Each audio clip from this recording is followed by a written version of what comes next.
নমস্কার, আমি Sayani Ghosh. News all ইন্ডিয়ার সকল দর্শককে অনেক প্রীতি ও শুভেচ্ছা। আমিও দেখছি, আপনারাও দেখুন।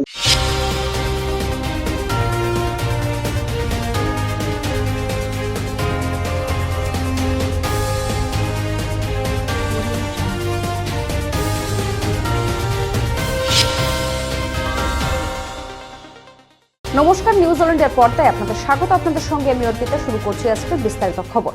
আজ যাদবপুর কেন্দ্রের তৃণমূল প্রার্থী সায়নী ঘোষ সোনারপুর উত্তরে প্রচার করেন, যেখানেও পৌঁছে গিয়েছিল আমাদের নিউজ অল ইন্ডিয়ার ক্যামেরা। অল ইন্ডিয়া ক্যামেরা এসে পৌঁছেছে সোনারপুর উত্তর বিধানসভা কেন্দ্রের খেয়াদহ 1 নম্বর গ্রাম পঞ্চায়েতের অধীনে বয়নালা মাঠের কাছে।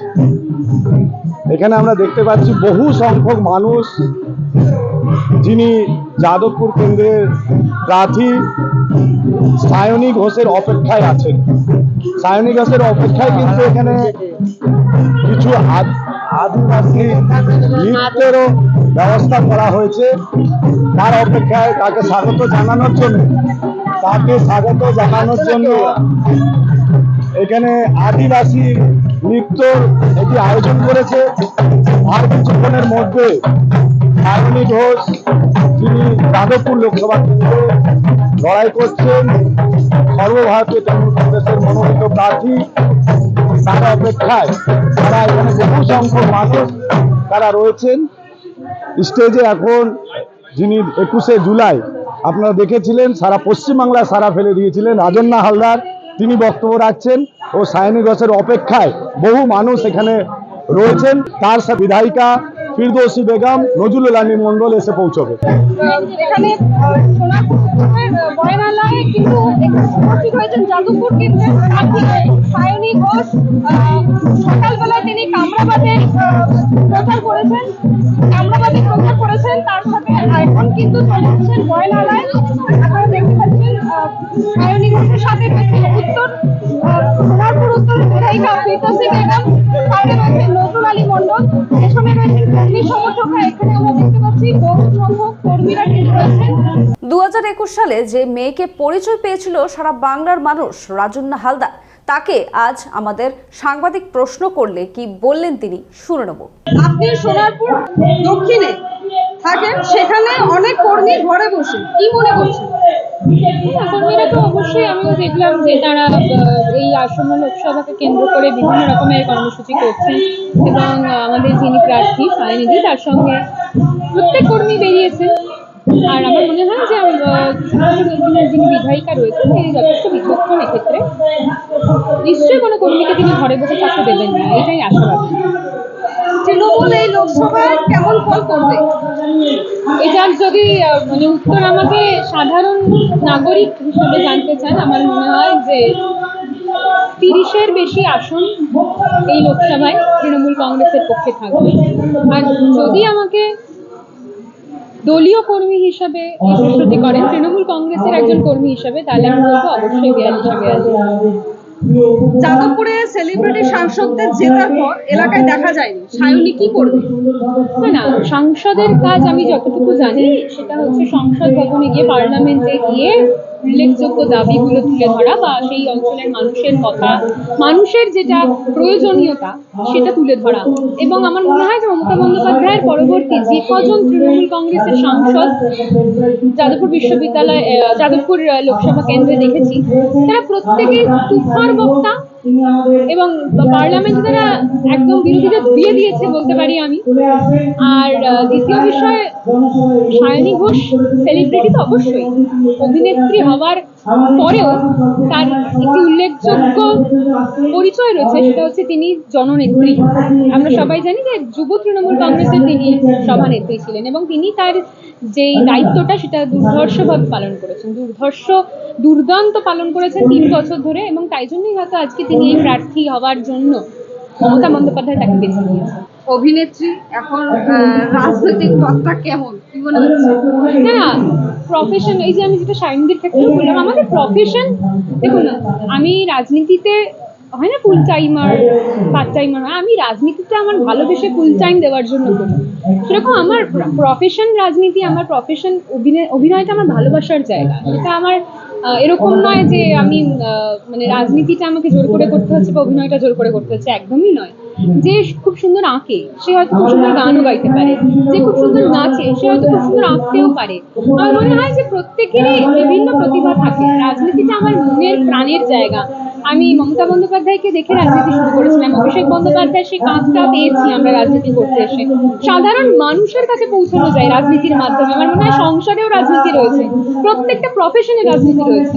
তো সেই জন্য আমার মনে হয় রাজনীতি আর অভিনয় দুটো আলাদা প্রফেশন, কিন্তু দুটো প্রফেশনেই যদি কেউ মন দিয়ে করতে চায় সে করতে পারে। কর্মীদের উদ্দেশ্যে কি বার্তা দেবেন? দেখুন, কর্মীরা কিন্তু মমতা বন্দ্যোপাধ্যায় এবং সাধারণ মানুষের মধ্যে সেতু, ব্রিজ। সেতু যদি নড়বড়ে হয় না, সাধারণ মানুষ কিন্তু কোনোদিন মমতা বন্দ্যোপাধ্যায়ের পর্যন্ত পৌঁছাতে পারবে না। তাদের দাবি, তাদের প্রয়োজনীয়তা সেটা পৌঁছে দিতে পারবে না। আমার মনে হয় কর্মীদের শিরদাঁড়া শক্ত রাখতে হবে, সৎ থাকতে হবে, স্বচ্ছতা বজায় রাখতে হবে। কারণ একমাত্র কর্মীরাই কিন্তু একটা দলকে তৈরি করতে পারে, একটা দলকে ভেঙে দিতে পারে।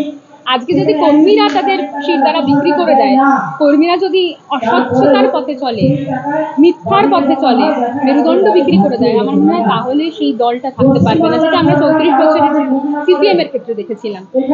আমার মনে হয় তৃণমূল কংগ্রেসের কর্মীরা তাদের শিরদাঁড়া সোজা করে শক্ত রেখে এগিয়ে যাবে, মমতা বন্দ্যোপাধ্যায়ের প্রতি নিবেদিত প্রাণ থাকবে। এবং সব থেকে বড় বিষয়, দেখুন, ক্ষোভ বিক্ষোভ থাকবে, ক্ষোভ বিক্ষোভ কর্মীদের মধ্যেই থাকবে, এটা স্বাভাবিক বিষয়। কেউ একটু বেশি পাবে, কেউ একটু কম পাবে, ক্ষোভ বিক্ষোভ প্রত্যেকের মধ্যে থাকে। কিন্তু যদি আমাদের উদ্দেশ্যটা সঠিক থাকে, সেই ক্ষোভ বিক্ষোভ পাশে সরিয়ে রেখেও আমরা একসঙ্গে এগিয়ে যেতে পারবো। আমার মনে হয় কর্মী হিসাবে, আমি একজন কর্মী হিসাবে এটা বলবো বাকি কর্মীদের কাছে, আসুন আমরা সহযোদ্ধা।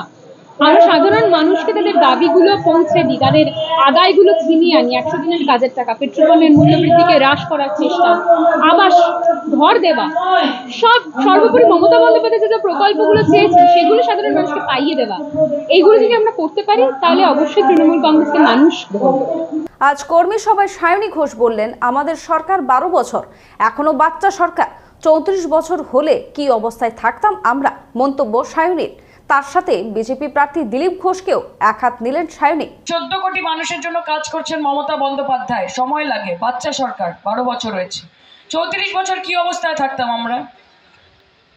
নিজেদেরকে বিচার করতে হবে এবং ভোটটাও এমনভাবে দিতে হবে নৈতিকতার খাতিরে, যে আমার পাশে মমতা দি দাঁড়িয়েছে, লক্ষ্মীর ভাণ্ডার দিয়ে দাঁড়িয়েছে। আগেকার দিনে আমরা বলি যে মা বোনেদের ব্যাপারে তাদের বড়রা বা তাদের বাবারা এত ভাবে না যত মমতা বন্দ্যোপাধ্যায় ভাবে। আজকে তোমাদেরকে নিজের বরের কাছে হাত পাততে হয় না যে ওগো 100টা টাকা দাও, বাপের বাড়ি যাবো একটু মিষ্টি নিয়ে যাবো। উল্টে বররা এসে বলছে, কি গো লক্ষ্মীর ভাণ্ডারের টাকা ঢুকেছে, 100টা টাকা দাও আমাকে। বলছে কি না মা? বলছে কি না মা? তা মুখে বড় বড় কথা, বেটি বাঁচাও বেটি পড়াও, ট্রাকের পেছনে লিখে লিখে কেউ বেটিকে পড়াতেও পারে না, কেউ বেটিকে বাঁচাতেও পারে না।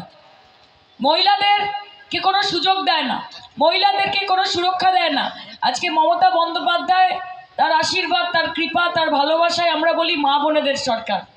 একমাত্র মুখ্যমন্ত্রী, মহিলা মুখ্যমন্ত্রী 140 কোটি মানুষের ভারতবর্ষে। তোমাদের জন্য জোরে হাততালি দাও, তোমরা তৈরি করেছো ওনাকে। কত অপমান, কত লাঞ্ছনা, কত কুৎসা, কত নোংরা নোংরা কথা সেদিন বলেছে দিলীপ ঘোষ মমতা ব্যানার্জিকে, যে উনাকে বলুন ওনার বাপটাকে আগে ঠিক করতে, যার তার মেয়ে হওয়া ঠিক নয়। সাহস তোমাদের! আগের বার যখন পা ভেঙে গেছিল তখন বলেছিল যে ওনাকে বলো হাফ প্যান্ট পরে ঘুরে বেড়াতে। এত সাহস হয় কি করে বিজেপির? মাতৃশক্তির মাটি পশ্চিমবঙ্গ, মা কালীর মাটি, মা দুর্গার মাটি। সৃষ্টি স্থিতি বিনাশানং শক্তিভূতে সনাতনী গুণাশ্রয় গুণময়ী নারায়ণী নমস্তুতে। সৃষ্টি স্থিতি বিনাশ সব মহিলা শক্তির হাতে। যদি আগামী দিন তোমাদের নির্বাচিত সাংসদ হয়ে আসতে পারি যাদবপুর লোকসভা কেন্দ্র থেকে, তোমাদেরকে আমি কথা দিচ্ছি যে বাড়ির মেয়ে হওয়া কাকে বলে, বাড়ির মেয়ে হয়ে কাজ করা কাকে বলে, সায়নী ঘোষ সেটা তোমাদেরকে দেখিয়ে দেবে আগামী 5 বছর। সময় এখন একটি ছোট্ট বিরতির, ফেরা আসছে বিরতির পর। আপনি কি ভ্যাকেন্সি ল্যান্ডের সন্ধানে রয়েছেন? চিন্তা না করে আজই যোগাযোগ করুন ঋত্বিকা এন্টারপ্রাইজে। আমরা রুবি হসপিটালের 3 কিলোমিটার থেকে 12 কিলোমিটারের মধ্যে ল্যান্ড সেল করি। ভ্যাকেন্সি ল্যান্ডের দাম 80,000 থেকে 2,70,000-এর মধ্যে। তাহলে আর দেরি কেন, আজই চলে আসুন আমাদের অফিসে।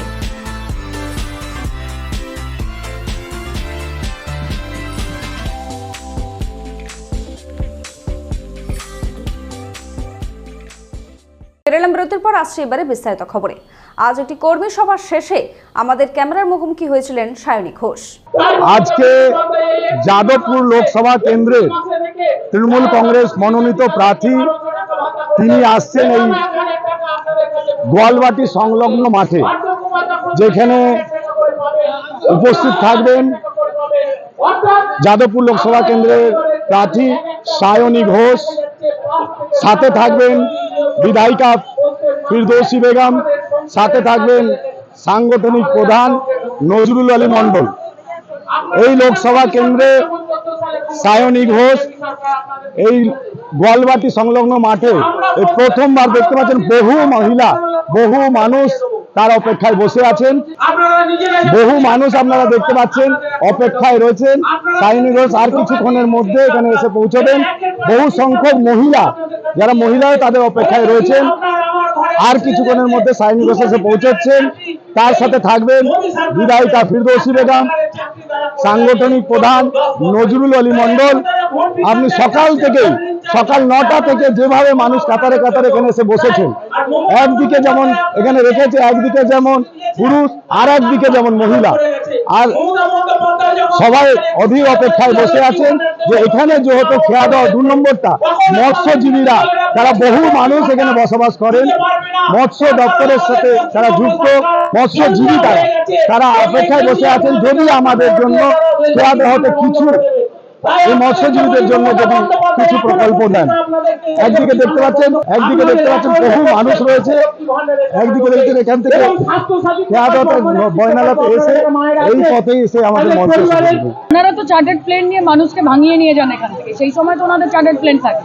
2021-এর আগে যখন তৃণমূল থেকে লোক ভাঙাচ্ছিলেন তখন তো ওনাদের জুড়ি চার্টার্ড প্লেন ছিল। এখন যখন মানুষের দরকার 6,000 কোটি টাকা ইলেকটোরাল বন্ড নিয়েছেন, কোথায় যায় এই টাকাগুলো? মানুষের প্রয়োজনে দিতে পারেন না। এখানে মৎস্যজীবীরা রয়েছে, তাদের জন্য সংসদে গিয়ে জিতে এলে, সাংসদ হলে কি বলবে? সংসদে সবার জন্য কাজ হবে, প্রত্যেকটা মানুষ, শুধু আলাদা কোনো ক্লাসিফিকেশনের জন্য নয়। আমরা আস্তে আস্তে দেখছিলাম এখানে প্রচুর ভেরি, প্রত্যেকের জন্য বেস্ট ইকুইপমেন্ট, বেস্ট রিসোর্স নিয়ে আসা হচ্ছে আমাদের কাজ। মমতা বন্দ্যোপাধ্যায় রাজ্যের স্তরে ভাবছে আগামী দিনে লোকসভায় পৌঁছতে পারলে মানুষের দাবি দেওয়া তুলে আনা হবে। সবুজ আবির অবশ্যই, শুধু যাদবপুর লোকসভা কেন্দ্র নয়, ওটা পশ্চিমবঙ্গ জুড়ে খেলা হবে। তোমাদের কি বলবো?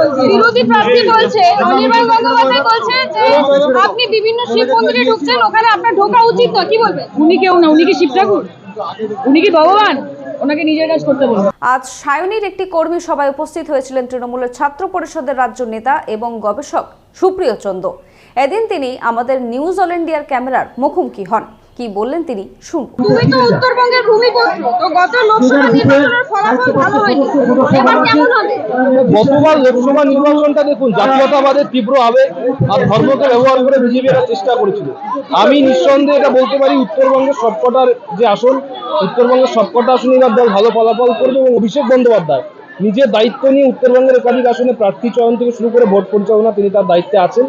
এবং সার্বিকভাবে আমি আশাবাদী যে তৃণমূল কংগ্রেস আগের থেকে অনেক ভালো ফলাফল করবে। তুমি এত প্রচার করছো, কি মনে হচ্ছে কেমন হবে তৃণমূলের ফলাফল? তৃণমূলের ফলাফল ভালো হবে, তার কারণ যে পড়াশুনো করে রেজাল্ট তার ভালো হয়, আর যে পড়াশুনো করে না রেজাল্ট সে হাজার ঠাকুর দেবতাকে রাখলেও ভালো হয় না।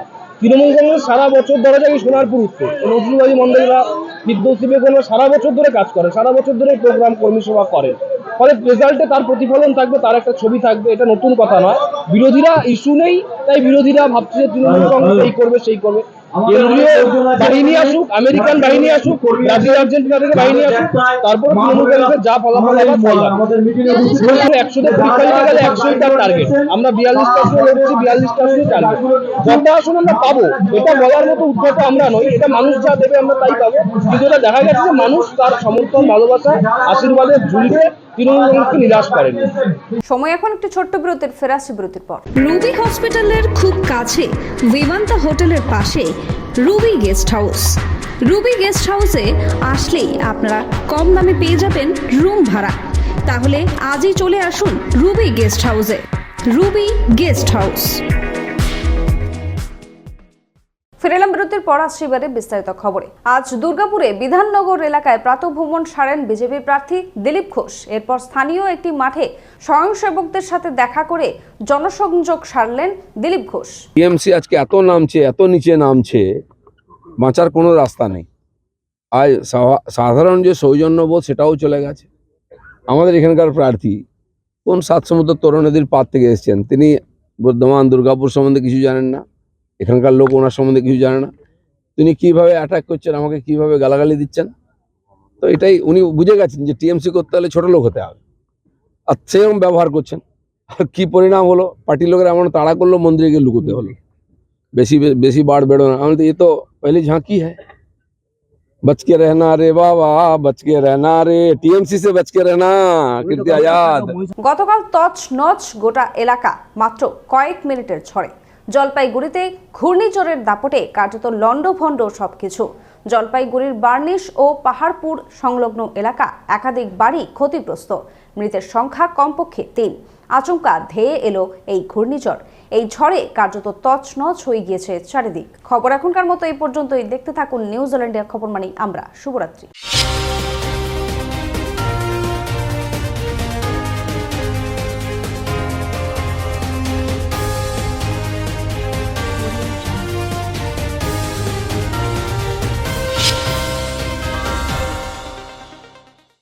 নিউজ অল ইন্ডিয়া 2012 সাল থেকে রয়েছে, সাধারণ মানুষের খবর তুলে ধরে এবং সাধারণ মানুষের সত্যি প্রাপ্য বিষয়গুলো, প্রয়োজনীয় বিষয়গুলো সাধারণ মানুষের জন্য খবর করে। তাই আমার মনে হয় আমি নিউজ অল ইন্ডিয়া দেখি, আপনারাও দেখুন, আমি পছন্দ করি, আপনারাও পছন্দ করুন।